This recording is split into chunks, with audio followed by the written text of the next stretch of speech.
Ramya. Hi ma'am, good morning. Good morning Ramya. నువ్వేంటి total గా మారిపోయావు? మార్పు మంచిదే అన్నారు మేడం మా నాన్న. అయినా అమ్మాయిలు మారడం అలవాటు చేసుకోవాలి.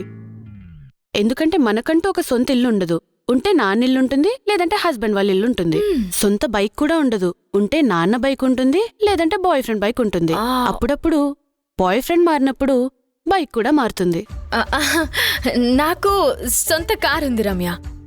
మీరు వేరు మేడం. మీకంటూ సొంత క్యాబిన్ ఉంది, క్యాబిన్లో ఏసీ కూడా ఉంది. కానీ మేము మామూలు ఎంప్లాయీస్. ఇప్పటికీ ఆటోవాడు మమ్మల్ని చిల్లర అడుగుతాడు తెలుసా?